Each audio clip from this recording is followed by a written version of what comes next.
Welcome to Marketing with Confidence. I'm your host, Marianne Amies. We're going to be talking all things digital and online marketing for business owners and marketing professionals. If you've been feeling overwhelmed by your digital marketing, be sure to listen along and you'll hear tips, interviews and more that will give you the confidence to create marketing you love. Hi, and welcome back to another episode of Marketing with Confidence. I'm excited to join you today and talk about the difference between boosting ads and using paid ads campaigns on the Meta Suite. Boosting ads they've been around for a long time. And as business owners, you've probably been told 1,000 times that boosting ads are a no-no, that they're a waste of money. But I guess it's hard to understand why and what that means and why marketing professionals dissuade you to boost ads and sort of try to highlight to you that they're not the best use of your budget or the best way to maximize your brand.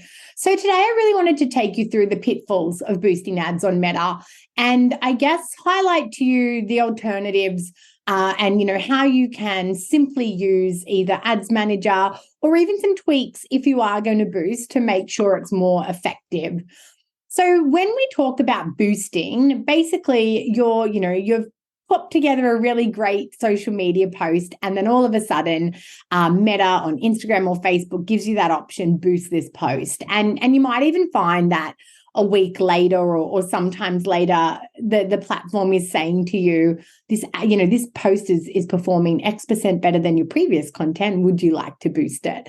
Now, obviously the platform is very vested in you boosting. That's revenue for them. So there's an exciting enticement and they try to play on your emotions of your great content and what you could achieve if you put some ad spend behind it. So today I want to talk to you about a few reasons why boosting is not the best strategy and can leave you feeling like, I guess, you've wasted a lot of money. So firstly and foremostly, and I think it's something that a lot of people don't talk about, when we want to run an ad, we generally are looking for an outcome. So you might have awareness as your outcome. So you just purely want to get in front of more eyeballs. You might have lead generation as an outcome. So you want to capture data, you want to capture email addresses so that you can send nurture series or, do marketing down a funnel, as we would say. You might also want to sell something directly, sell this product, sell this service, book this consult. So you might have a really conversion-based outcome that you're looking for. When we post to social media, we don't always construct our posts with those objectives in mind.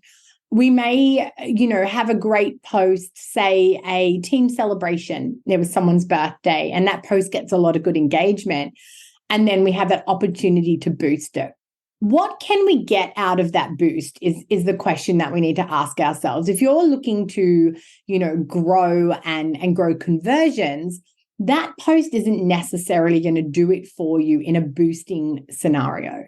Similarly, if you've just released a new product and this is just a particularly lovely flat lay on that product, and you've kind of talked generally or your caption's not very in depth, it might be a great post, but it might not be a great ad. And boosting that post, again, may not give you those conversions. And similarly with a lead generation, you may not be able to get that lead, that data, that email address, as opposed to, if you set up an ad in a formal way. So the first reason that I always think, boosting isn't the most effective is that often the piece of content hasn't been engineered with the objective in mind. And then what sort of exasperates this is often when we boost a post, the options that we're given are generally awareness-based options. And unless you're digging a bit deeper into the options when you first go to boost, you'll find that all you do is generate more views, maybe more likes on that post, but there's no tangible outcome of what happens. And in fact, the very first screen when you boost your post asks you to select a goal. And on Instagram, those goals are profile visits, website visits, and messages. Now, profile visits, again, they're great for awareness, but how many people are necessarily going to click through to that profile, or are they just going to like or comment on the post? Similarly, with website visits, you may get more effectiveness here if you use more website visits as your goal and put in a website, as long as the content of the post lent itself to a call to action towards an action on your website. And then there's more messages, which that's about getting, more interactions with your DMs. And again, that could be quite good if the content itself was really geared around conversation or ask us or talk to me about, or if you're looking for more information. So those goals that you get to boost a post to really need to align with the post. So it's almost, rather than posting and then considering boosting, you need to post with the fact that you want to boost in mind. The second reason that we talk about, avoiding boosting posts is there's a lack of targeting options. Boosting posts is the most simplified version of ads possible. And the reason for that is it makes it quicker, it makes it less intimidating, and it makes it more likely for people to, have a little go. I could boost this for $20. What's $20? Over time, unfortunately, all those $20 adds up. And, I definitely get a lot of clients tell me, I've wasted a lot of money on ads. And when I dig deeper in that conversation, it's that they've been boosting posts continuously. So the limiting target options, essentially, when you boost a post, you can choose age and gender, which is great. And then you can choose some interest-based factors. And mind you, what you need to keep in mind here is not to just take what the platform gives you. So you'll be given, firstly, for speed and efficiency, an automatic targeting. And that's where the platform's going to pick for you who it thinks is, most like your followers, and it'll get it out to more people like that. Where you can actually click to create your own, which again, if you're going to boost, I would definitely recommend creating your own and saving it. But unfortunately, what we can create in the Boost Post setup is a lot more limited than in Ads Manager. So as I mentioned, age and gender, which is a great start. Then we can target some broad interests. There are more available in the Meta Business Suite Ads Manager than there is in the Boost Post, platform. So we're getting a simplified, more top line range of interest to target, which is a downside. And then we're actually not getting any options like retargeting, like lookalike audiences, custom audiences, pixel data, informed audiences.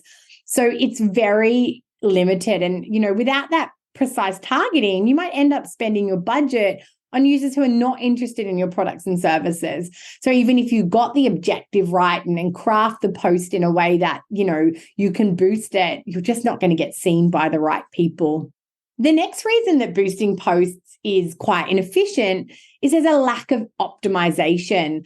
As an agency that manages both Facebook ads, Instagram ads, Google ads, LinkedIn, TikTok, you name it, a lot of the work that we do is actually in optimization. It's quite an intense, period setting up a new campaign, but that's not where it ends. It's the tweaks that we do, within the month, often visiting those ad accounts several times a week and in some instances daily, and looking at the data and making informed changes, whether that be to audience, whether that be to creative, whether that be to copy, in Google keyword strategy.